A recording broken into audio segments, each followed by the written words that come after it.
Municipalities లో రెండిట్లో కాషాయ జెండా ఎగరబోతోంది. ప్లస్ మున్సిపాలిటీస్ లో అశ్వరావుపేటలో కూడా భారతీయ జనతా పార్టీకి ఒక సీట్ వచ్చింది. అంటే ఖమ్మం జిల్లాలో ఎవరు ఊహించని చోట అశ్వరావుపేటలో ఒక సీటు, నెవర్ ఎక్స్పెక్టెడ్ ప్లేసెస్ లో భారతీయ జనతా పార్టీకి ప్రాతినిధ్యం వహించింది. సో మంచి రిజల్ట్ అనే చెప్పాలి నిజానికి భారతీయ జనతా పార్టీకి. మున్సిపల్ కార్పొరేషన్ లో అయితే బీఆర్ఎస్ కంటే కూడా ఎక్కువ సీట్లు వచ్చేసాయి. బట్ మున్సిపాలిటీస్ లో కూడా ప్రతి మున్సిపాలిటీలో ఎంతో కొత్త రిప్రజెంటేషన్ వచ్చింది. సో మనతో పాటు భారతీయ జనతా పార్టీ రథసారథి రామచంద్రరావు గారు. రామచంద్రరావు గారు, జీ తెలుగు న్యూస్ కోసం సమయం కేటాయించిన ధన్యవాదాలు. సో ఎట్లా లాస్ట్ టైం ఎన్ని ఉండే మీకు మున్సిపల్ కార్పొరేషన్ ప్లస్ వార్డ్స్, ఈసారి ఎన్ని వచ్చాయి? లాస్ట్ టైం మాకు 204 ఉండే భరత్ గారు. ఈసారి 325, 350 దాకా టచ్ అవుతున్నాయి. ఎందుకంటే మున్సిపల్ కార్పొరేషన్ లో 28, 30 ఇటు నిజామాబాద్, అదేవిధంగా మన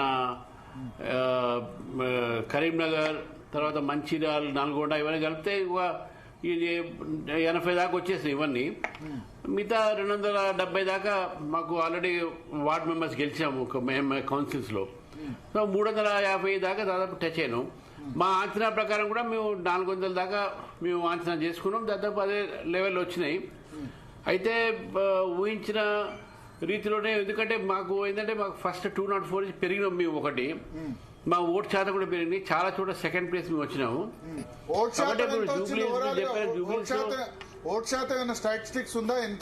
ఇప్పుడు ఓటు శాతం మన అఫీషియల్ గా రాలేదు కానీ 20% దాకా మేము మా అంచనా ఉన్నది. ఇక అది బహుశా రేపు ఎలక్షన్ కమిషన్ వాళ్ళు తీసుకున్నారు. పోయినసారి 13% వచ్చింది సార్. ఈసారి మాకు 20% దాకా వచ్చినట్టు మా అంచనాలు. అది రఫ్ ఫిగర్స్. రేపు ఎలక్షన్ కమిషన్ అఫీషియల్ గా ఇచ్చేటటువంటి లెక్కలు తేలుతాయి. ఇప్పుడు మీకు చెప్పిన లెక్కలు కూడా నేను అఫీషియల్ గా మన ప్రొజెక్టెడ్ ఫిగర్స్ చెప్పాను మన election commission, state election commission ద్వారా. సో కాబట్టి మంచి పర్ఫార్మెన్స్ అని మేము భావిస్తా ఉన్నాం. అంటే ఇంకా బాగా వస్తుండే కొద్ది కారణాల వల్ల ఎంఐఎం కొద్దిగా కీ రోల్ ప్లే చేసింది కాబట్టి కొంత తగ్గినాయి మాకు. ఓకే, ఇప్పుడు సింగిల్ లార్జెస్ట్ మున్సిపాలిటీస్ నేను చెప్తాను. భారతీయ జనతా పార్టీకి ఆదిలాబాద్ లో 21 వచ్చింది అవుట్ ఆఫ్ 49. కాంగ్రెస్ 11, బీఆర్ఎస్ 6, ఇతరులు 11. తర్వాత ఇట్లా ఉన్నాయి కొన్ని మున్సిపాలిటీస్. ఆ సింగిల్ లార్జెస్ట్ రాయకల్లో 12 అయితే 5 మీకు, 4 బీఆర్ఎస్, 3 కాంగ్రెస్ అనుకుంటా. నారాయణపేటలో కూడా మీరు సింగిల్ లార్జెస్ట్ పార్టీగా నిలిచారు. సో ఇటువంటి చోట్ల ఏం చేయబోతున్నారు? ఎట్లా? నారాయణపేటలో 11 మీకు వచ్చాయి 24కు, 2 బీఆర్ఎస్కి వచ్చాయి, 7 కాంగ్రెస్ పార్టీకి వచ్చాయి total. So single largest municipalities ఈ ఇతర ఏవైతే గెలిచారో దాంట్లో మా పార్టీ రిబెల్స్ ఎక్కువ ఉన్నారు. అంటే ఇప్పుడు ఫర్ ఎగ్జాంపుల్ నారాయణపేట ఉన్నది, ఇంకేదైనా ఉండదు. అప్పుడు మీ టికెట్ డినై చేస్తే వాళ్ళు నించొని గెలవడం జరిగింది. సో కాబట్టి డెఫినెట్ గా వాళ్ళు మాతో వస్తారు. మేము దాదాపు మాకు ఇట్లా 6 మున్సిపాలిటీస్ లో మేము అక్కడ బాడీ ఫామ్ చేసే అవకాశాలు ఉన్నాయని చెప్పి మా ఒక అంచనా ఉన్నది. ఇంకా కొన్ని ఎక్కువ కూడా కావచ్చు. మేము జనరల్ గా ఇండిపెండెంట్ సపోర్ట్ తో మేము చేస్తాము. బైసా కూడా అదే విధంగా ఉన్నది. మాకు ఎక్స్ అఫీషియల్ మెంబర్స్ కూడా ఉన్నారు. బైసాలో ఎమ్మెల్యే ఒక ఓటుతోను, మా ఎంపీ గారు ఉన్నారు, ఎంపీ గారు ఓటుతో, ఇంకేదైనా అట్లా మాకు మా ఓట్లే ఉన్నాయి కదా, ఎమ్మెల్సీ ఓట్లు ఉంటాయి ఎక్స్ అఫీషియల్ గా. సో ఈ ఓట్లతోనే మేము మాకు గెలిచే అవకాశాలు ఉంటాయి. ఆదిలాబాద్ లో 21 ఇంకా మినిమం 4 కావాలి. అక్కడ మీకు ఎంపీ ఎమ్మెల్యే 2 ఉన్నారు. ఇతరులు ఇండిపెండెంట్స్ ఎవరైనా సపోర్ట్ చేసేందుకు ముందుకు వస్తున్నారు? అందుకనే వచ్చారు 2-3 ఎమ్మెల్యే మన ఇండిపెండెంట్ వచ్చారని చెప్పి నాకు ఇన్ఫర్మేషన్ ఉంది. నేను మాట్లాడగా మా ఎమ్మెల్యే గారు, మా జిల్లా అధ్యక్షుడు ఇన్ఫార్మ్ చేశారు. మేము ఎట్లయినా ఫామ్ చేస్తాము, చైర్మన్షిప్ మనకు వస్తుంది సార్, ఇండిపెండెంట్ కొంతమంది మన దగ్గర సపోర్ట్ చేయడానికి రెడీగా ఉన్నారని చెప్పారు. డెఫినెట్ గా అవుతుంది అని చెప్పి నేను భావిస్తా ఉన్నాను. దాదాపు 6 నుంచి 8 దాకా కంపల్సరీగా మేము మున్సిపల్ చైర్మన్స్ అవుతూ ఉండే. ఇక వైస్ చైర్మన్ చాలా అవుతాయి, అది కూడా భావిస్తా ఉన్నాను మేము. ఓకే, 6 నుంచి 8 దాకా రావచ్చు. కానీ డైరెక్ట్ గా మీరు మున్సిపాలిటీ 6 నుంచి డైరెక్ట్ గా గెలుచుకున్నది లేదు. మున్సిపల్ కార్పొరేషన్ అంటే కరీంనగర్, నిజామాబాద్ లేలే. ఇప్పుడు నారాయణపేట డైరెక్ట్ గెలిచినట్టే. అక్కడ 12 మ్యాజిక్ ఫిగర్, మేము 11 గెలిచినాము, మా ఇద్దరు రివర్స్ గెలిచారు, మన రివర్స్ గెలిచారు. కాబట్టి అది డైరెక్ట్ గెలిచినట్టే మేము దాదాపు. అక్కడ మా ఎంపీ గారు కూడా ఉన్నారు అక్కడ, మా అరుణ గారు. సో అది డైరెక్టే మాకు, అదేమి ఇష్యూ కాదు అక్కడ. ఓకే. తర్వాత ఇప్పుడు నిజామాబాద్ లో దగ్గరకు వచ్చి ఆగింది. నిజామాబాద్ లో 29 సీట్లు మీకు వచ్చాయి, కాంగ్రెస్ కు 18, మజ్లిస్ 12, రెండు కలిపితే 30, బీఆర్ఎస్ 1, ఎంఐఎం 12. అక్కడ కూడా మాకు ఎమ్మెల్యేస్ ఉన్నారు, ఎంపీస్ ఉన్నారు. అక్కడ కూడా మా ఎంపీ ఉన్నాడు. సో కాబట్టి అక్కడ కూడా మేము డెఫినెట్ గా మేయర్ మాదే అవుతుంది. ఓకే. ఓకే. అంటే ఎక్స్ అఫీషియో మెంబర్స్ అక్కడ ధన్పాల్ సూర్యనారాయణ గుప్తా ఎమ్మెల్యే ఉన్నారు, ఎంపీ ఉన్నారు. బట్ కాంగ్రెస్ వేరే అరవింద్ గారు ఉన్నారు. ఎస్, ఎగ్జాక్ట్లీ మీరు అన్న పాయింట్ కరెక్ట్. అది అయితే కాంగ్రెస్ సంబంధించి కూడా నిజామాబాద్ రూరల్ వీళ్ళు ఉన్నారు, మహేష్ కుమార్ గౌడ్ ఎమ్మెల్సీ ఉన్నారు. వీళ్ళు ఎక్స్ అఫీషియో మెంబర్స్, కాంగ్రెస్ వేరే చోటు నుంచి 4 ఎమ్మెల్సీని తీసుకొస్తే అది తీసుకొస్తారని వాళ్ళకి ఇంకెక్కడైనా అవసరం పడితే వాళ్ళు పోవచ్చు అని చెప్పి చూస్తున్నాం. దీని మీదనే వాళ్ళు చేస్తారని ఏం లేదు. వాళ్ళు బయట కూడా వాళ్ళకి ఏదైనా అవసరం పడితే వాళ్ళ ఏరియాలో పోతలేవు. అంటే ఇవన్నీ స్పెక్యులేషన్స్, ఇంకేమీ. అడ్వకేట్ గా చెప్పండి, ఎక్స్ అఫీషియో మెంబర్ అంటే అదే పార్లమెంట్ సెగ్మెంట్, లేకపోతే ఎమ్మెల్సీ అయితే అదే జిల్లాకు సంబంధించిన వాళ్ళు ఉండాలా? రాష్ట్రంలో ఎక్కడి నుంచి అయినా తీసుకొచ్చి ఇవ్వచ్చా? యాక్చువల్లీ అయితే హైకోర్టు ఆర్డర్ ప్రకారము మన తీసుకొచ్చిన డివిజన్ బెంచ్ ఆర్డర్ 2022లో ఎవరైతే వారి యొక్క లోకల్ ఏరియాలో మాత్రమే వేసుకోగలుగుతారనేది ఒక జడ్జిమెంట్ ఉన్నది. అది చాలా వరకు 2022లో వచ్చింది. చాలా మంది ఫాలో కావట్లేదు. మళ్ళీ ఎలక్షన్ కమిషన్ దాన్ని నోటీస్ చేసిందా చేయట్లేదా నాకు తెలియదు. అది స్టేట్ ఎలక్షన్ కమిషన్, మాకు సంబంధం లేదు. ఎలక్ట్రల్ లిస్ట్ తయారు చేసేది కలెక్టర్ కాబట్టి, ఎలక్ట్రల్ ఆఫీసర్ కాబట్టి ఆయన చూసుకోవాలి. ఆయన అలో చేస్తే మేము ఇక్కడ ఏం అబ్జెక్షన్ పెట్టము అనే మాట మాట్లాడుతున్నారు. సో ఒకవేళ వాళ్ళకు అలో చేస్తే మాకు కూడా అలో చేయాలి. వాళ్ళు అలో చేయకపోతే మేము మాకు అలో చేయరు. బట్ హైకోర్టు జడ్జిమెంట్ ఉన్నది. హైకోర్టు జడ్జిమెంట్ 2022 ఆర్డర్ ప్రకారం స్థానికంగా నివాసం ఉన్న వాళ్ళకి ఇవ్వాలి, అంతేనా? 53 రూల్ 53 అది ఉన్నది. అది exactly I don't remember. But 2022లో డివిజన్ బెంచ్ జడ్జిమెంట్ ఉంది హైకోర్టులో. ఏ ఎమ్మెల్యే అయినా, ఎంపీ అయినా, ఎక్కడైతే నివసిస్తాడో ఎక్కడైనా కానివ్వండి, but place of residence will be the place of voting, ఆ ఏరియా ఆఫ్ ఓటింగ్. ఓకే.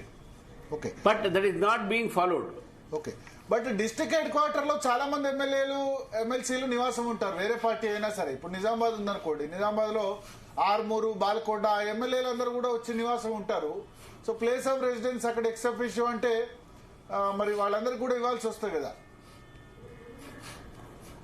ఇప్పుడు అట్నే కదా మనం గతంలో హైదరాబాద్ లో ఉన్న అందరిని తీసుకొచ్చి కేటీఆర్ గారు అప్పుడు మేయర్ చేశారు. వాళ్ళ సరిపోకపోతే ఇప్పుడు మొత్తం హైదరాబాద్ లో ఎంతమంది ఎమ్మెల్యే, ఎంపీస్ ఉన్న అందరిని తీసుకొచ్చి పెట్టారు కదా ఇక్కడ. కానీ ఒకసారి ఇక్కడ ఓటేసితే బయట చేయడానికి వీల్లేదు. మళ్ళీ వీళ్ళు గతంలో ఎక్కడైనా ఓటేసారా, ఎక్సర్సైజ్ చేశారా, చేసుంటే ఇక అక్కడే వేసుకోవాలి. ఎప్పుడైనా ఇక సెకండ్ టైం వాళ్ళు ఛాన్స్ ఇయ్యరు వాళ్ళకు. ఫర్ ఎగ్జాంపుల్ నేను మక్తలు ఓటేసి లాస్ట్ టైం నేను చైర్మన్ గెలిపించాను, నా ఓటుతో గెలిచింది. తర్వాత జిహెచ్ఎంసీ ఎలక్షన్స్ అయింది, మన లోకల్ బాడీ హైదరాబాద్ అయింది. నేను ఇక్కడ ఓటు వేయడానికి వీల్లేదు, నేను ఇక్కడ ఉన్నా కూడా. ఎందుకంటే ఒకసారి నేను అక్కడ ఓటు వేసాను కాబట్టి నాకు ఇక్కడ అలో చేయరు. అట్లా ఉంటుంది. ఇప్పుడు కొంతమంది ఎంపీస్ ఉంటారు, బయట హైదరాబాద్ ఉన్నారు, ఇక్కడ వాళ్ళు కాదు, కానీ వాళ్ళు జిహెచ్ఎంసీ మన లోకల్ బాడీలో వేశారు, ఓటు వేశారు. కాబట్టి ప్లేస్ ఆఫ్ రెసిడెన్స్ ని ఎక్కువ ప్రాధాన్యత ఇస్తున్నారు. అదర్వైజ్ యువర్ లోకల్ కాన్స్టిట్యున్సీ కూడా ఒక ఏరియా, వాళ్ళకు కూడా ఆ కాన్స్టిట్యున్సీలో కూడా వాళ్ళ ఎలక్టెడ్ అయితే అక్కడ వేసుకోవచ్చు వాళ్ళు. ఈ 2 ఆప్షన్స్ ఉన్నాయి అక్కడ. So Nizamabad, Karimnagar 2 municipal corporation లోనూ ది బెస్ట్ రిజల్ట్స్ వచ్చింది. సో ఇక్కడ క్రెడిట్ ఎవరికి ఇస్తారు ఓవరాల్ గా? ఇప్పుడు బండి సంజయ్ మాట్లాడుతూ లోకల్ లీడర్లకు, లోకల్ కార్యకర్తలకు ఇస్తారు. బండి సంజయ్ మాట్లాడుతూ మా అధ్యక్షులు రామచంద్రరావు గారు డిసైడ్ చేయాలి, ఓవరాల్ గా మేయర్ అయినా లేకపోతే మిగతా వాళ్ళైనా డిసైడ్ చేయాలి, ఆయన కృతజ్ఞతలు చెప్తున్నామని చెప్పారు. ప్లస్ ఆయన మ్యాగ్నానిమిటీ, ఆయన కష్టపడ్డాడు. క్రెడిట్ అంతా కూడా సంజయ్ గారికి, ఇక్కడ కార్యకర్తలకు పోతుంది. ఇక్కడ అరవింద్ గారి కార్యకర్తలకు పోతుంది. రాష్ట్రంలో ఎక్కడ మంచి రిజల్ట్స్ వచ్చినా కూడా అక్కడ స్థానిక కార్యకర్తలు నాయకులకు పోతుంది. నేను ఓన్లీ కోఆర్డినేట్ చేయడం మాత్రమే. ఇది సమగ్ర నాయకత్వం. ఇది ఏది రామచంద్రరావు ఇది ఓన్లీ ఏ కోఆర్డినేటర్. మీ అందరి కలుపుకొని తీసుకుపోయే ప్రయత్నంలో ఉన్న సమగ్ర నాయకత్వంలో పనిచేశారు. మంచి రిజల్ట్స్ వచ్చినాయి కూడా నేను భావిస్తా ఉన్నాను. మొదటి 6 నెలలు మీకు చాలా ఇబ్బందికర పరిస్థితులు ఎదురైనాయి కదా. పూలబాట ఏం కాదు, రామచంద్రరావు అధ్యక్ష బాధ్యతలు స్వీకరించగానే రామచంద్రరావు మంచి వ్యక్తే కానీ మెతక వ్యక్తి అని అన్నారు. జూబ్లీహిల్స్ రిజల్ట్ కూడా మీకు ఏమాత్రం అనుకూలంగా లేదు. కిషన్ రెడ్డి ఎంపీగా ఉన్నా సరే పంచాయతీలో కొంత పర్లేదు, అంతకుముందు కంటే రిజల్ట్ బానే ఉంది. మున్సిపల్ ఎన్నికలకు వచ్చేసరికి మళ్ళీ 2 కార్పొరేషన్స్ అవుట్ ఆఫ్ 7 మున్సిపాలిటీస్ లో కూడా రిప్రజెంటేషన్ బాగా వచ్చింది.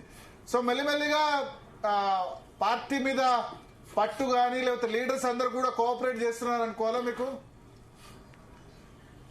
లేదు, నాకు ఫస్ట్ నుంచి కూడా కోఆపరేట్ చేస్తున్నాను. నాకు ఎవరితోని నాకు ఇది లేదు, మంచిగా చేస్తున్నారు. కానీ ఒకటి భరత్ గారు, మీరు జూబ్లీహిల్స్ పదే ప్రస్తావన వస్తుంది కాబట్టి చెప్తున్నాం. Jubilee Hills was never A BJP seat. ఒకటి మేము గతంలో కూడా మా డిపాజిట్ పోయింది, మొన్న కూడా పోయింది.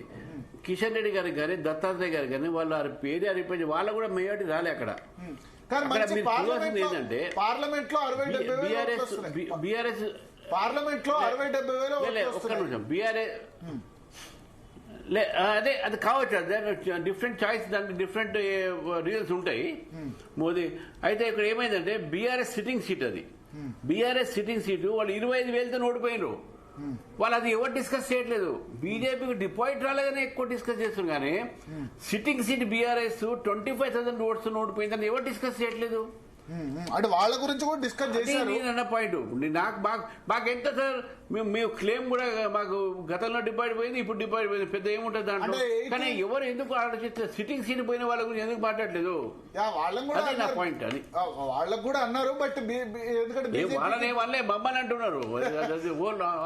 కిషన్ రెడ్డి ఎంపీ తర్వాత మీరు సిటీలో మీరే రాష్ట్ర అధ్యక్షులు ఉన్నారు, సిటీ లీడర్షిప్ ఉంది. సో ఇంత బలంగా సిటీలోనే లేలే భరత్ గారు, మా రెస్పాన్సిబిలిటీ. మేము పార్టీ ఏదో ఓడిపోతాం కాబట్టి అట్లని కాదు అనేది. బట్ స్టిల్ మరి పొలిటికల్ అనాలిసిస్ చేసినప్పుడు ఓడిపోయిన నష్టం ఎవరికి జరిగింది? పొలిటికల్ నష్టం జరిగింది ఎక్కువ బీఆర్ఎస్ కు. అది ఎవరు మాట్లాడలేదు. బీజేపీకి నష్టం ఎక్కువ, బీజేపీకి నష్టం జరగలే. అది మేము అనేది. బీజేపీకు ఎస్ మీ అనుకున్న ఊహించేంత రాకపోవచ్చు, బట్ ప్రయత్నం చేస్తాం రావడానికి.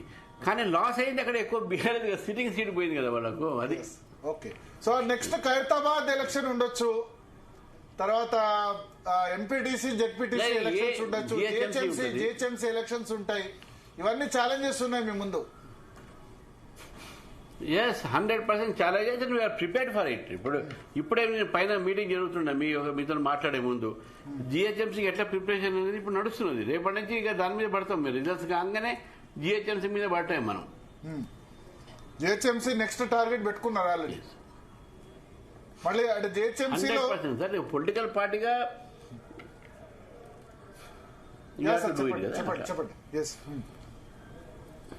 పొలిటికల్ పార్టీగా ఏ ఛాలెంజ్ వచ్చినా, ఎలక్షన్స్ వచ్చినా, ఆర్ ఎనీ ఎడ్యుకేషన్ వచ్చినా, ఇష్యూస్ వచ్చినా, the party must be prepared, cadre must be prepared, leaders must be prepared. ఆ ప్రిపేర్డ్నెస్ మేము తీసుకొస్తున్నాం అట్లా. ఓకే. ఇప్పుడు రాష్ట్రంలో తయారీ అంటే మాది రాష్ట్రంలో చాలా మున్సిపాలిటీస్ లో బీజేపీ కింగ్ మేకర్ గా ఉంది, కింగ్ మేకర్ గా అవతరించింది. కొన్ని చోట్ల మీరు సపోర్ట్ ఇస్తే కాంగ్రెస్ మున్సిపల్ చైర్మన్ అవుతారు, కొన్ని చోట్ల మీరు సపోర్ట్ ఇస్తే బీఆర్ఎస్ మున్సిపల్ చైర్మన్ అవుతారు, లేదా మీరే మున్సిపల్ చైర్మన్ కూడా అయ్యే అవకాశాలు ఉన్నాయి. సో ఈ సందర్భాల్లో ఇక్కడ మీరు ఏం చేస్తారు? బీఆర్ఎస్ సపోర్ట్ ఇస్తారా, కాంగ్రెస్ సపోర్ట్ ఇస్తారా, లేదా సైలెంట్ గా ఉంటారా, లేదా మున్సిపల్ చైర్మన్ వాళ్ళకిచ్చి వైస్ చైర్మన్ గా తీసుకుంటారా? 2 days సమయం మాత్రం ఉంది, 16వ తేదీ ఎలక్షన్. ఈ రోజు వరకు పాలసీ మ్యాటర్ గా తటస్థంగా ఉంటామండి.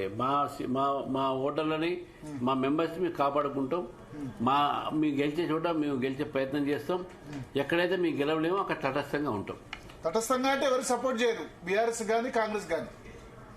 ఇప్పుడు that is what hour decision is right now. కానీ అంటే ఇప్పుడు కొన్ని విచిత్రాలు జరిగాయి లాస్ట్ టైం. మీరు అబ్జర్వ్ చేస్తే మణికొండ మున్సిపాలిటీలో కాంగ్రెస్ బీజేపీ పొత్తు జరిగింది. Congress chairman, BJP vice chairman. నేను నివాసం ఉంటున్న మున్సిపాలిటీ, నాకు కూడా దాంతో ఆ ఇష్యూతో కొంత తెలుసు కాబట్టి సో అట్లా చిత్ర విచిత్రాలు లోకల్ లెవెల్లో జరుగుతూ ఉంటాయి. ఇప్పుడు మీకు కాంగ్రెస్ జాతీయ వ్యాప్తంగా శత్రువు, బీఆర్ఎస్ కూడా కాంగ్రెస్ అంత శత్రువేనా?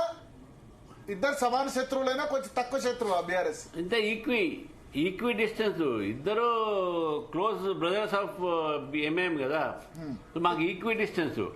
అయితే మీరు అన్న పాయింట్ లో లోకల్ లెవెల్లో లాస్ట్ టైం చేసుకున్నారు, మేము కూడా సరే వాళ్ళు చేసుకుంటున్నారు కదా, మేము కూడా ఇంటర్ఫియర్ కాలే, మమ్మల్ని అడగలేదు, చేసుకున్న తర్వాత చెప్పారు, ఏం మాట్లాడలేము కదా అట్లా. సో ఇప్పుడు లోకల్ లెవెల్లో జరిగితే అదే విధంగా రెస్పాండ్ అవుతారా?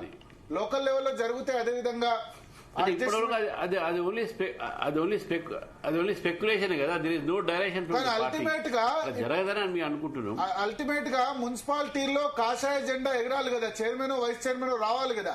కేసీఆర్ అప్పుడు అన్నట్టు తెలంగాణ ఉద్యమంలో బొంత పురుగునైనా ముద్దు పెట్టుకుంటాం అన్నట్టు బీజేపీ అధికారంలోకి రావాలంటే కాంగ్రెస్ బీఆర్ఎస్ సపోర్ట్ చేస్తామంటే మున్సిపల్ చైర్మన్ వైస్ చైర్మన్ తీసుకోవడానికి ఏమైనా ఇబ్బంది ఉందా? మీరు వైస్ చైర్మన్ అయ్యి వాళ్ళు చైర్మన్ చేయడానికి అట్లా ఏమైనా ఇబ్బందికరంగా అవరోధంగా ఉంటుందా పార్టీ పాలసీ? పార్టీ పాలసీ ఇద్దరు ఈక్వి డిస్టెన్స్ సార్, మాకు ఇద్దరు రైవల్స్, పొలిటికల్ రైవల్. మీ ఎవరికి దగ్గర కాదలుచుకోలేదు, మేము తెలంగాణలో ఒంటరి పోరాటంతోనే మేము ఎదగాలనుకుంటున్నాం. కాబట్టి right no our policy is not to go with anyone. మీ ఎవరితో పోము, అది మా డిసిషన్, మా ఒక లైన్. ఓకే, ఎవరితో అయితే పోరు. ఇంకా ఆ 2 days లో అయితే క్లారిటీ వస్తుంది. మీకే సపోర్ట్ ఇస్తామంటే తీసుకుంటారా బీఆర్ఎస్ కానీ కాంగ్రెస్ కానీ? అది అదే స్పెక్యులేషన్ కదా, ఇంతవరకు అటువంటి ప్రపోజల్స్ ఏం రాలే కదా. మన ఆ లోకల్ నాయకులు వాళ్ళు మాకు చెప్పకుండా చేస్తే అది తెలియదు. ఇప్పటికైతే అటువంటి ప్రపోజల్స్ రాలేదు. Okay okay. సో ఇండిపెండెన్స్ చాలా మంది గెలిచారు చాలా చోట్ల. ఆ ఇండిపెండెన్స్ ఉన్న చోట మీరు ప్రయత్నం ఏమైనా చేస్తున్నారా? క్యాంపు రాజకీయాలు ఆల్రెడీ స్టార్ట్ అయినాయి మెదక్లో, తర్వాత మిగతా చోట్ల కూడా. మీరు కూడా అన్ని చోట్ల సిగ్నిఫికెంట్ నెంబర్ ఉన్న చోట క్యాంప్స్ ఆల్రెడీ స్టార్ట్ చేశారా, చేయబోతున్నారా? క్యాంపు అనేది అది అవసరం పడితే డెఫినెట్ గా అది జరుగుతుంది. మీరు ఇండిపెండెంట్ విషయం వచ్చింది కాబట్టి కొన్ని ప్లేసెస్ లో, చాలా ప్లేసెస్ లో మీరు టికెట్ ఇవన్నీ వాళ్ళు ఇండిపెండెంట్ గా చేశారు, గెలిచారు కూడా. లైక్ నారాయణపేట్, ఆదిలాబాద్, కరీంనగర్, ఇట్లా కొన్ని ప్లేసెస్ లో ఇండిపెండెంట్ గా గెలిచిన వాళ్ళు బీజేపీ వాళ్ళు. కానీ ఏదో కారణం వల్ల మేము సమీకరణం వల్ల ఇంకేదో వల్ల మేము ఆ టికెట్ ఇవ్వలేకపోయినాం. వాళ్ళే ఇప్పుడు ఇండిపెండెంట్ గెలిచారు.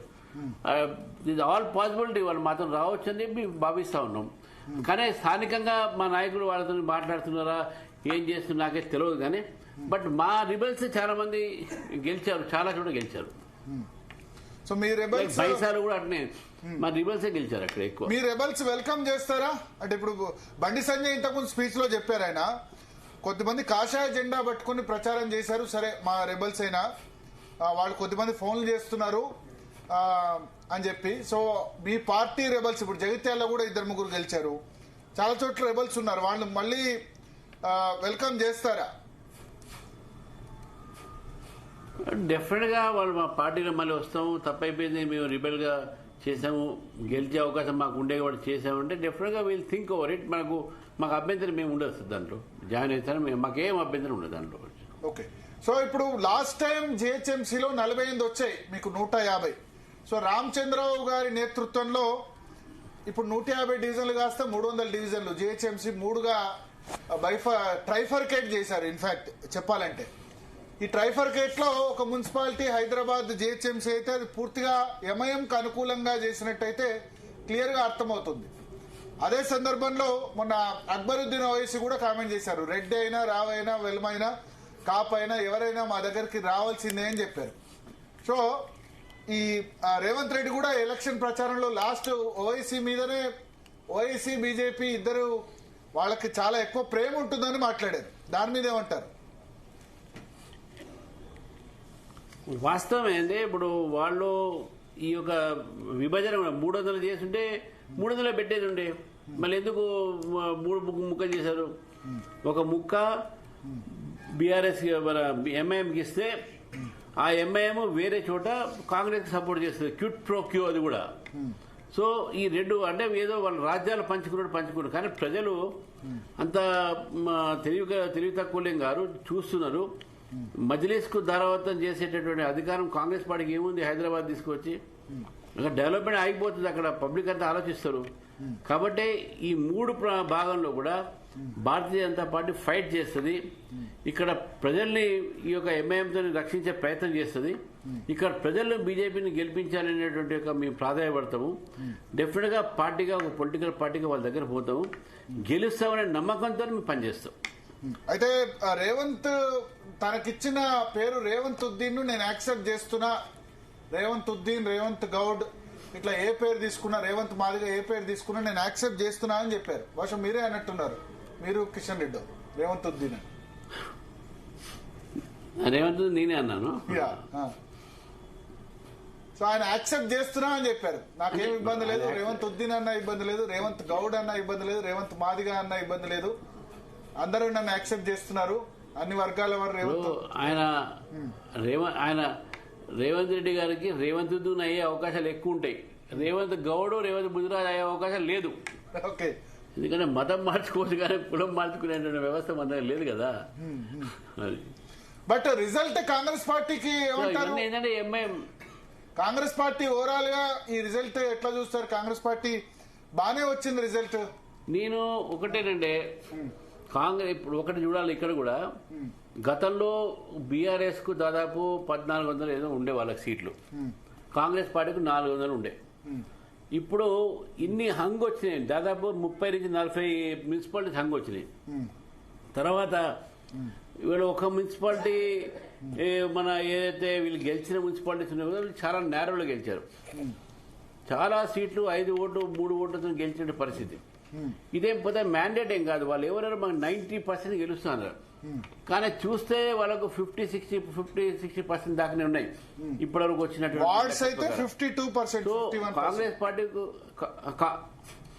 కాంగ్రెస్ పార్టీకి అదేం పెద్ద ఇది మెజార్టీ కాదు. ఇది మెజార్టీ ప్రజలు మ్యాండేట్ ఏమి ఇవ్వలేదు. ఈ గెలుపు అంతా కూడా అధికార బలంతో, అధికార దుర్వినియోగంతో, అర్థబలంతో గెలిచినటువంటి ఒక ఎలక్షన్స్. కానీ ఇప్పుడు కూడా మా వాళ్ళని వేధిస్తున్నారు. ఇప్పుడు కూడా ఈ టైంలో కూడా ఇప్పుడే ఫోన్ వచ్చింది, మంచిర్యాలలో మా ఓడిపోయిన క్యాండిడేట్ కూడా కొట్టడం జరుగుతుంది. ఇది వాళ్ళ కాంగ్రెస్ ఒక కల్చర్. రెండోది బీఆర్ఎస్ పార్టీ కూడా వాళ్ళు గతంలో 1400 నుంచి ఇప్పుడు 600కు 500కు వాళ్ళు 600 చిల్లర ఉన్నది, అంతకు వాళ్ళు సీమితమైంది. అంటే ఆల్మోస్ట్ సగం పడిపోయిండ్రు. ఇక్కడ పెరిగింది ఎవరంటే బీజేపీ. 204 నుంచి దాదాపు 350 దాకా మేము వచ్చినాం. మా ఓటింగ్ పర్సెంట్ పెరిగింది. కాబట్టి మా ఒక అనాలిసిస్ కూడా ఏంటంటే ఓటు షేర్ మాకు పెరిగింది, సీట్లు మాకు పెరిగినాయి, ఏరియాస్ మాకు పెరిగినాయి. మీరు అశ్వరాపేట ఒకటే చెప్పారు, కొత్తగూడెం మున్సిపల్ కార్పొరేషన్ ఒక సీట్ గెలిచినాం, ఒక సీట్ గెలిచారు. సో ఆల్ 7 కార్పొరేషన్ లో మాకు రిప్రజెంటేషన్ ఉన్నది. భూపాలపల్లిలో 2 వచ్చాయి, బీజేపీ స్ప్రెడ్ అయ్యింది అన్ని చోట. భూపాలపల్లి 2, గద్వాల్ 7, ఎక్కడైతే మాకు బాన్సువాడ 3 ఎక్స్పెక్ట్ చేయని ప్లేస్ మాకు వచ్చినాయి. ఎక్కడైతే మేము ఎక్స్పెక్ట్ చేసినాం అక్కడ కొన్ని రాలేదు, వేరే మాట. మరి లాస్ట్ టైం మంచిగా గెలిచిన ఈసారి అక్కడ రిజల్ట్ రాలేదు. బట్ స్టిల్ మా performance we are satisfied with performance మంచిగా ఉందని చెప్పి మేము భావిస్తా ఉన్నాం. ఎక్కడెక్కడ మీరు ఎక్స్పెక్ట్ చేసిన రిజల్ట్ రాలేదు, డిసప్పాయింట్ అయినారు? కొద్దిగా మాకు నల్గొండ, భువనగిరి మంచి సీట్లు వస్తాయనుకున్నాము. అక్కడ ఉన్న మజ్లిస్ పార్టీ బీజేపీని ఓడించేటటువంటి దీంట్లో ఎవరు గెలుస్తారో వాళ్ళకు ఓటేశారు. మజ్లిస్ వాళ్ళు ఏం చేశారంటే స్ట్రాటజిక్ ఓటింగ్ చేశారు. బీజేపీ గెలిచిన చోట ఎవరు బీజేపీని ఓడించే వాళ్ళకి వేశారు ఓటు. అట్లా చాలా చోట మమ్మల్ని ఓడించేశారు. నల్గొండ, భువనగిరి, మహబూబ్ నగర్ ఇటువంటి ప్రాంతంలో మజ్లిస్కున్న ప్రభావం ఉంది అక్కడ కొంత. వాళ్ళు మమ్మల్ని స్ట్రాటజిక్ గా అడ్డుకునే ప్రయత్నం చేశారు. ఈ అడ్డుకోవడంలో కుట్ర ఇది. బీఆర్ఎస్, కాంగ్రెస్, మజ్లిస్ ఈ ముగ్గురు కలిసి బీజేపీని ఎదగనీయద్దని చెప్పేసి వాళ్ళ స్ట్రాటజిక్ ఓటింగ్ తో మమ్మల్ని సీమితం చేసే ప్రయత్నం చేశారు. అయినా కూడా మేము పెరిగినాము, మంచి రిజల్ట్స్ వచ్చినాయని చెప్పి నేను అనుకుంటున్నాను. పార్టీలో కొత్త పాత ఎట్లా వీళ్ళని ఎట్లా కలుపుకొని పోతారు? ఇప్పుడు మళ్ళీ మొన్న కూడా జాయిన్ అయిన వాళ్ళు చర్చ అయిపోయింది. ఇప్పుడు అందరూ ఒకటే. ఇప్పుడు కొత్త లేదు, పాత లేదు, అంత పాత. ఇప్పుడు అంతా ఒకటే. పార్టీలో చేరినప్పటి నుంచి అందరూ ఒకటే, అందరు కలిసే పనిచేస్తున్నారు. ఈసారి మీరు చూశారు, చాలా అందరూ నాయకులు, ఎమ్మెల్యేలు, ఎంపీలు అందరూ కలిసి పనిచేశారు. ఎక్కడ బొమ్మటి అక్కడ పోయారు, క్యాన్వాస్ చేశారు. సరే రిజల్ట్ అంటారా, అది కొంత వాళ్ళ ఏరియా తిరిగిన ఎంత వచ్చింది ఏం తర్వాత అనాలిసిస్ చేస్తాం. కానీ అందరు తిరగారు, ఎవ్వరు కూడా ఇంట్లో పండుకోలేదు. అందరు ఎమ్మెల్యేలు, ఎంపీలు, ఎమ్మెల్సీలు ప్రతి ఒక్కరు కూడా వాళ్ళు సమయం ఇచ్చి పనిచేశారు. పార్టీ అంటే ఈసారి కొంత ఫైనాన్షియల్ గా పర్లేదు అనే విధంగా క్యాండిడేట్స్ కి ఇచ్చిందని టాక్ వచ్చింది. ఇంతకుముందు అసలు ఆదుకునే వాళ్ళు కాదు, ఫైనాన్షియల్ గా పర్లేదు. తొలిసారి మన పంచాయతీ ఎన్నికల్లో పెద్దగా లేకుండా మున్సిపాలిటీ ఎన్నికల్లో మిగతా పార్టీలకు తీసుకోని విధంగా అట్లీస్ట్ బూత్ ఖర్చులకైనా ఇచ్చారు అని చెప్పారు. సరే, ఫైనాన్షియల్ అంటే ఇప్పుడు మేము మెటీరియల్ మేము హైప్ కాకుండా అట్మాస్ఫియర్ ఒకటి మేము క్రియేట్ చేసినాం. చార్జ్ షీటు, మెటీరియల్, జెండాలు, మేము ప్యాంప్లెట్, ఇది మాత్రం ఎక్కడ కూడా మేము కొరత లేకుండా మా ఒక క్యాండిడేట్కి ఇచ్చినాము. దాంతో ఒక వాతావరణం క్రియేట్ అయింది. డబ్బులు ఇచ్చేంత మా పార్టీ కాదు, వీళ్ళు ఇచ్చేటటువంటి డబ్బులు మేము ఇవ్వలేము, అది వాస్తవం. కానీ ఎక్కడ కూడా మేము క్యాండిడేట్లకు మెటీరియల్ కొరత మాత్రం కానీలే. వాళ్ళు ప్యాంప్లెట్ ఇచ్చినాం, జెండా ఇచ్చినాం, కండవులు ఇచ్చినాము. అంతేగాని డబ్బు మాత్రం ఎక్కడ కూడా ఓటర్లకు కానీ మా ఒక క్యాండిడేట్లు కానీ డిస్ట్రిబ్యూట్ చేయలేదు. సొంతంగా వాళ్ళు ఖర్చు పెట్టుకున్నారు. కాకపోతే మేము మెటీరియల్కు, ప్రింటింగ్కు, వాటికి ఒక మీడియా పబ్లిసిటీకి వాటికి మేము ఇచ్చినాము అంతవరకు. ఇప్పుడు తెలంగాణలో కార్పొరేషన్ ఎన్నికల్లో బీఆర్ఎస్ కంటే మీకే మొత్తం 7 మున్సిపల్ కార్పొరేషన్లు కలిపితే మీకే ఎక్కువ వచ్చాయి డివిజన్స్. బీఆర్ఎస్ కార్పొరేషన్ లో నెంబర్ 2 ఉన్నారు మీరు. అంటే పెద్ద సిటీస్ లో భారతీయ జనతా పార్టీ డెఫినెట్ గా ఉంది. కానీ పంచాయతీ లెవెల్ వరకు లేకపోతే చిన్న మున్సిపాలిటీ లెవెల్ వరకు ఎదగాలంటే ఇంకెంత సమయం పడుతుంది? జిహెచ్ఎంసీలో బాగానే ఉన్నారు మీది. ఇప్పుడు ఓవరాల్ అన్ని కార్పొరేషన్ జమ చేస్తే నిజామాబాద్, కరీంనగర్ ఇవన్నీ జమ చేస్తే మీదే ఎక్కువ ఉన్నారు బీఆర్ఎస్ కంటే. ఎగ్జాక్ట్లీ అది వాస్తవము. ఇప్పుడు వేరే చోట పెరుగుతున్నాం నిజంగా మాకు, అందుకే అంటున్నాం మాకు మొత్తం కూడా ఓటు పర్సెంటేజ్ కానీ వార్డ్ మెంబర్స్ కానీ చూస్తే పట్నా ఏరియాలో పెరిగింది. ఎందుకంటే మీరు చూడండి, ఒక బైపోలరైజేషన్ అవుతారు. ఇప్పుడు ఒక 2 powerful units, 2 powerful power centres 10 సంవత్సరాలు ఒక అధికారంలో ఉండే బీఆర్ఎస్, ఈ 2.5 సంవత్సరాలు కాంగ్రెస్ పార్టీ. ఈ 2 కూడా ఒక పెద్ద పార్టీలు, ఒక పవర్ఫుల్ పార్టీస్. వీళ్ళని కూడా తట్టుకొని మేము ఇంతవరకు తీసుకొచ్చినాం అంటే డెఫినెట్ గా మన ప్రయత్నం మాది ఉంది, ప్రజల ఆదరణ ఉన్నది. లేకుంటే ఇంత దూరం మీరు రాము కదా. ఇంత దూరం వచ్చినాం అంటేనే ప్రజల ఆదరణ. ఈ రెండింటిని కూడా తట్టుకొని బిగ్ బుల్స్ ని మేము తట్టుకుంటున్నాం. సో ఇది కొంచెం టైం పడుతుంది. ఇప్పుడే మేము పెనిట్రేట్ అయినాం, మన గ్రామీణ ప్రాంతాల్లో పెనిట్రేట్ అయినాం, ఇప్పుడు సెమీ అర్బన్ ఏరియాలో పెనిట్రేట్ అయినాం, మెయిన్ అర్బన్ కార్పొరేషన్స్ ఎంటర్ అయినాం. రేపు హైదరాబాద్ సిటీ ఉన్నప్పుడు ఇంకా మంచిగా బ్రహ్మాండంగా అయితే 3 మేయర్లు కూడా కట్టుకుంటే ప్రయత్నం చేస్తాం మేము. హైదరాబాద్ లో 3 మేయర్స్ పాసిబులా? ఒకటైతే మజ్లిస్ కే చాలా క్లియర్ గా ఉండే విధంగా ప్రయత్నంలో తప్పేం లేదు కదా, ప్రయత్నంలో తప్పేం లేదు. మిగతా 2 వస్తాయా? Possible in politics. Cyberabad, Malkajgiri మీకు వస్తాయా? రెండిట్లో మా ఎంపీలు ఉన్నారు కదా. సైబరాబాద్ చేవాడ ఎంపీ విశ్వేశ్వరరెడ్డి గారు ఉన్నారు, ఇక మల్కాజ్గిరి ఎంపీ ఈటల రాజేంద్ర గారు ఉన్నారు. ఇంపాసిబుల్ అనేది ఏం లేదు సార్, పాసిబుల్ చేస్తాం దాన్ని. ఇప్పుడు Malkajgiri MP Etela Rajender only Malkajgiri parliament లో ప్రచారం చేశారు, కరీంనగర్ లో అక్కడ వెళ్లలేదు, హుజురాబాద్ కు వెళ్లలేదు, ఓన్లీ బండి సంజయ్ మాత్రమే అక్కడ ప్రచారం చేశారు. ఎట్లా వాళ్ళిద్దరిని కలుపుకొని పోతారు? కార్యకర్తలు కోరుకుంటారు బండి సంజయ్, ఈటల, అరవింద్, రామచంద్రరావు, కిషన్ రెడ్డి అందరు కలిసి పనిచేయాలని. బట్ కలిసి పనిచేయడం లేదు. సో పార్టీలో ఇప్పుడు పార్టీ రాష్ట్ర అధ్యక్షుడిగా నేతల మధ్య కోఆర్డినేషన్, ఈ నేతలందరూ కలిసి పనిచేస్తే ఇంకా బెటర్ రిజల్ట్ వచ్చే అవకాశం ఉంటుంది కదా. సో దాన్ని ఎట్లా సెటిల్ చేస్తారు? కలిసి పనిచేయాలి, కలిసి పనిచేసేటువంటి ఒక వాతావరణం నిర్మాణం అయింది. మన ఈటల రాజేంద్ర గారు కూడా వరంగల్ తిరిగారు, మహబూబ్నగర్ తిరిగారు, అన్ని చోట పోయారు. వారి యొక్క కాన్స్టిట్యూన్సీలో కేవలం 3 మున్సిపాలిటీస్ ఉన్నాయి. ఆ 3 మున్సిపాలిటీస్ తో పాటు చాలా చోట వారు పోయారు. వారు ఎక్కడైతే జమ్మికుంట, హుజురాబాద్ 2 చోట్ల పోలేదు. అది వారు జనరల్ గా మన పోలేదంటే అక్కడ ఎంపీ ఆల్రెడీ తిరుగుతుంది కదా అని ఎందుకని చెప్పి వేరే ప్లేస్ తిరిగాడు. తిరగలేదని కాదు కదా, ఆయన తిరిగాడు కదా, ఆయన ఓన్ తిరిగాడు, బయట కూడా తిరిగాడు. ఓకే. సో ఇప్పుడు బీఆర్ఎస్ ఓపెన్ ఆఫర్ కొత్తగూడెంలో సిపిఐకి సపోర్ట్ అనౌన్స్ చేసింది. బొగ్గు కుంభకోణంలో ఎటువంటి చర్యలు తీసుకోవట్లేదు బీజేపీ, కాబట్టి బీజేపీ తర్వాత రేవంత్ రెడ్డి ఇద్దరికి వ్యతిరేకంగా మేము సిపిఐకి సపోర్ట్ డిక్లేర్ చేస్తున్నాం కొత్తగూడెంలో అని కేటీఆర్ కొద్దిసేపటి క్రితం ప్రెస్ కాన్ఫరెన్స్ చెప్పారు. ఈ బొగ్గు కుంభకోణం కానీ, కాళేశ్వరం కానీ ఇవన్నీ విషయాలు సిబిఐ చేతిలో ఉన్నప్పటికీ ఎందుకు ఉదాసీనత మీరు చేస్తున్నారని వాళ్ళు క్వశ్చన్ చేస్తున్నారు. బొగ్గు కుంభకోణంలో మీరు చర్యలు తీసుకోవట్లేదని బీఆర్ఎస్ ఆరోపిస్తుంది. రేవంత్ రెడ్డి వచ్చి కాళేశ్వరంలో మీరు ఎందుకు చర్యలు తీసుకోవట్లేదని వాళ్ళు క్వశ్చన్ చేస్తున్నారు. బీఆర్ఎస్ కు బొగ్గు కుంభకోణం మీద మాట్లాడే అధికారం లేదు. అసలు స్టార్ట్ చేసిందే వాళ్ళు, దాన్ని ఎండ్ చేస్తుంది వీళ్ళు. కాళేశ్వరం గురించి చెప్తారా వీళ్ళు? మన కాళేశ్వరం ఎక్కడ ఇచ్చారు? 3 బ్యారేజ్లలో ఉన్నటువంటి యొక్క నిర్లక్ష్యాన్ని మాకు ఇచ్చారు. కానీ అక్కడ అవినీతిని సిబిఐ గొప్ప చెప్పలే కదా. అవినీతిని సిబిఐ గొప్ప చెప్పండి, మరి అప్పుడు మాట్లాడాలి. ఎక్కడైతే మీరు ఆ పాయింటే లేదు. చాలా తెలివిగా రేవంత్ రెడ్డి గారు కేసీఆర్ గారికి హెల్ప్ చేస్తున్నారు. ఎందుకంటే కేసీఆర్ గారు అప్పుడు ఓటు నోటు కేసులో ఆయనకు హెల్ప్ చేశాడు కాబట్టి ఆయనకు వాపస్ చేస్తున్నాడు ఈసారి. అట్లా అరే పాప నాకు అప్పుడు హెల్ప్ చేశాడు, ఈసారి హెల్ప్ చేస్తున్నాడు అని చెప్పేసి. లేవు ఈయన చేయొచ్చు కదా, ఫోన్ ట్యాపింగ్ ఈయన చేస్తున్నాడు కదా, ఫోన్ ట్యాపింగ్ ఫార్ములా రేసింగ్ ఈయన చేస్తున్నాడు కదా. ఫోన్ ట్యాపింగ్ ఇది ఒక్కటే ఎందుకు చేస్తున్నాడు? సిబిఐకి విచారణకు ఇమ్మంటే నేను ఇస్తాను అని చెప్తున్నారు. ఫోన్ ట్యాపింగ్ కిషన్ రెడ్డి అడిగితే ఇచ్చేస్తానని చెప్తున్నారు. మేమెందుకు అడుగుతామండి? వాళ్ళకి చిత్తశుద్ధి అంటే వాళ్ళే ఇవ్వాలి, మేము ఎందుకు అడుగుతాం? Okay okay. సో ఒకటి, రేవంత్ రెడ్డికి మీ టాప్ లీడర్షిప్ కి డైరెక్ట్ కాంటాక్ట్ ఉంది, హాట్ లైన్ ఉందని బీఆర్ఎస్ అంటున్నారు. బడే బాయ్ చోటే బాయ్. అవును, అప్పుడు కేసీఆర్ కూడా వీళ్ళు అట్నే అన్నారు. అది వాళ్ళు తెలుసుకోవాలి ఎవరు కరెక్ట్ ఎవరు రాంగ్ అనేది. అందరూ అండర్స్టాండింగ్. ఇదే మాట కేసీఆర్ గారి గురించి ఇప్పుడు ఒక్కటంటే ఒక చీఫ్ మినిస్టర్ కు, ఒక ప్రైమ్ మినిస్టర్ కు గవర్నమెంట్ ఆఫ్ ఇండియాతోని, మినిస్టర్స్ తోని అడ్మినిస్ట్రేటివ్ రిలేషన్స్ అంటారు. Political relations are different, administrative relations different. ఒక ప్రైమ్ మినిస్టర్ కలవడానికి ముఖ్యమంత్రి పోతాడు, తప్పేముంది? కేసీఆర్ కూడా కలిశారు, కేటీఆర్ గారు కూడా అనేక మంది మంత్రులు కలిశారు ఢిల్లీ పోయి.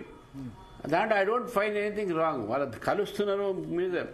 ఎస్, పొలిటికల్ గా మనం ఆలోచిస్తే ideologically, politically we are rivals to both Congress and BRS. Formula ఈ కార్ రేసు ఇటువంటి వాటిలో ఈడీ ఎందుకు రాదు? చివరిగా ఒక 2 క్వశ్చన్స్. ఫార్ములా ఈ కారు ఇటువంటి రేసుల్లో ఈడీ ఎందుకు రాదని క్వశ్చన్ చేస్తున్నారు రేవంత్ రెడ్డి. రాయమని చెప్పండి ఈడీకు. ఎవరు వద్దన్నారు? మేము వద్దన్నామా రాయడొద్దని? మేమెందుకు? మేము ఇన్వెస్టిగేషన్ కాదు కదా, అది ఇన్వెస్టిగేషన్ వాళ్ళు చేయాలి. బీజేపీ వాళ్ళు చెప్తే చేస్తారా? ప్రాసిక్యూషన్ కోసమే చాలా సమయం తీసుకున్నారు గవర్నర్ అని అంటున్నారు వాళ్ళు. ఇక అది వాళ్ళ గవర్నర్ కు వీళ్ళ మధ్యన ఉన్నటువంటి ఒక రాతపూర్వకంగా ఏమి ఇచ్చారో, ఏం రాశారో, అక్కడ ఆయన ఏం క్లారిఫికేషన్ అడుగుతుంది, అది అంతా మళ్ళీ again legal process, administrative relations. అది మా పార్టీకి ఏం సంబంధం ఉంటుంది? ఆయన ఎప్పుడు లెటర్ రాశారు మాకెప్పుడు తెలుసు? మాకేం తెలుసు? రాసేని అంటూ రాసిందా లేదా కూడా మాకు తెలియదు. Okay okay. సో చివరిగా ఇక పార్టీలో చేరికలు ఉంటాయా? డెఫినెట్ ఇప్పుడే స్టార్ట్ అయినాయి. మా దగ్గర చాలా మంది కాంటాక్ట్ చేస్తా ఉన్నారు, వస్తాని. ఇప్పుడు ఈ 16 తర్వాత మళ్ళీ అందరికీ పెట్టుకుంటాం మేము. అది డెఫినెట్ గా. Okay. Next focus GHMC, Khairatabad వస్తే Khairatabad. Exactly, GHMC 100% focus. Okay. Warangal ఉంది, అది కూడా వరంగల్, ఖమ్మం కార్పొరేషన్స్ కూడా ఉన్నాయి. ఎస్, థ్యాంక్ యూ రామచంద్రరావు గారు, జీ తెలుగు న్యూస్ కోసం మీ అమూల్యమైన సమయం కేటాయించినందుకు. So congratulations for good result in especial in corporations పరంగా. నిజామాబాద్, కరీంనగర్ లో మీరు ఆల్మోస్ట్ సింగిల్ లార్జెస్ట్ పార్టీ అయినారు. 7 కార్పొరేషన్స్ పరంగా చూసినా బీఆర్ఎస్ కంటే ఎక్కువ సీట్లు మీకే వచ్చిన పరిస్థితి. So congratulations once again Ramachandra Rao గారు. Thank you sir, thank you very much. So Rehana, BJP performance overall గా నేను చెప్పాను, కార్యకర్తలకు సంబంధించి ఎప్పుడు పదవులు వస్తాయి ఏంటి అనేది. కొంత ఎంపీలు 8 మంది ఎంపీలు చాలా కష్టపడ్డారు, 8 మంది ఎమ్మెల్యేలు కూడా కష్టపడ్డారు. ఆ కష్టపడ్డ రిజల్ట్ మనకు అనిపిస్తుంది. పాయల్ శంకర్ ఆదిలాబాద్ లో కష్టపడితే ఎమ్మెల్యే 49 సీట్లకు బీజేపీ 21 వచ్చింది. కామారెడ్డిలో వెంకటరమణారెడ్డి కష్టపడితే, అంటే సింగిల్ లార్జెస్ట్ పార్టీ ఆదిలాబాద్ లో, కామారెడ్డిలో వెంకటరమణారెడ్డి కష్టపడితే 18 సీట్లు అవుట్ ఆఫ్ 49 బీజేపీకి వచ్చింది. కాంగ్రెస్ కంటే 1 సీట్ తక్కువ, 19. బీఆర్ఎస్ అక్కడ 3rd పొజిషన్. సో కామారెడ్డిలో, ఆదిలాబాద్ లో బీఆర్ఎస్ 3వ పొజిషన్ కు నెట్టగలిగారు అక్కడి బీజేపీ ఎమ్మెల్యేలు. అట్లాగే రఘునందన్ కష్టపడితే మెదక్ పార్లమెంట్ లో చాలా మంచి రిజల్ట్ వచ్చింది. బండి సంజయ్ కష్టపడితే కరీంనగర్ కరీంనగర్ కార్పొరేషన్ లో మంచి రిజల్ట్ వచ్చింది. కరీంనగర్ పార్లమెంట్ సెగ్మెంట్ వైజ్ కూడా చాలా అద్భుతమైన రిజల్ట్స్ వచ్చాయి. ధర్మపురి అరవింద్ కష్టపడితే నిజామాబాద్ పార్లమెంట్ లో Nizamabad corporation single largest party అయినారు. ప్లస్ నిజామాబాద్ పార్లమెంట్ సెగ్మెంట్ లో జగిత్యాల, రాయికల్, కొరుట్ల, మెట్పల్లి అన్ని చోట్ల మంచి రిజల్ట్స్ వచ్చాయి. బండి సంజయ్ కష్టపడితే చొప్పదండిలో ఫస్ట్ టైం ఖాతా ఓపెన్ చేశారు. జమ్మికుంట, హుజురాబాద్, చొప్పదండి అన్ని చోట్ల కూడా సిరిసిల్ల, వేములవాడ అన్ని చోట్ల మంచి రిజల్ట్, బీజేపీ గతంలో చూడని రిజల్ట్ వచ్చింది. ధర్మపురి అరవింద్ కష్టపడితే ఆర్మూరు, తర్వాత జగిత్యాల, రాయికల్, కోరుట్ల, మెట్పల్లి, నిజామాబాద్ కార్పొరేషన్ అన్నిట్లో మంచి రిజల్ట్ కనబడుతుంది.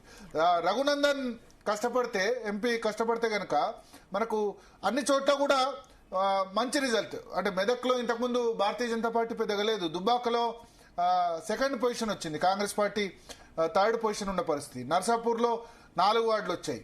తూప్రాన్లో కేసీఆర్ ఇలాఖాలో 3 వార్డ్స్ అక్కడ వచ్చిన పరిస్థితి. గజ్వేల్లో కూడా అక్కడ ఖాతా ఓపెన్ చేసిన పరిస్థితి. సో ఓవరాల్ గా మహబూబ్ నగర్ లో చూస్తే డీకే అన్న దగ్గర కూడా మహబూబ్ నగర్ కార్పొరేషన్ లో కూడా అక్కడ భారతీయ జనతా పార్టీకి 5 వార్డ్స్ వచ్చాయి అవుట్ ఆఫ్ 60. గద్వాల్లో డీకే అన్న సొంత ఇలాకాలో మంచి రిజల్టే వచ్చింది. నారాయణపేటలో ఆమె సేమ్ మహబూబ్ నగర్ పార్లమెంటే అక్కడ సింగిల్ లార్జెస్ట్ పార్టీగా బీజేపీ అయింది. సో ఎంపీలు ఎమ్మెల్యేలు కష్టపడ్డ చోట మనకు రిజల్ట్ క్లియర్ గా విజిబుల్ గా మనకు కనబడుతుంది. నిజామాబాద్ అర్బన్ లో ధన్పాల్ సూర్యనారాయణ గుప్తా ఎమ్మెల్యే, అక్కడ మంచి రిజల్ట్ ఉంది. బైన్సాలో ముదోల్ రామారావు పటేల్ ఎమ్మెల్యే, అక్కడ 6 బీజేపీ గెలిచింది, 7 స్వతంత్రులు గెలిచారు, 11, 12 మజ్లిస్ గెలిచారు. ఖానాపూర్ లో ఎవరు లేకున్నా లీడర్షిప్, ఆదిలాబాద్ ఎంపీ నగేష్ ఉన్న చోట 4 బీజేపీ, 4 బీఆర్ఎస్, 3 కాంగ్రెస్ గెలిచిన పరిస్థితి.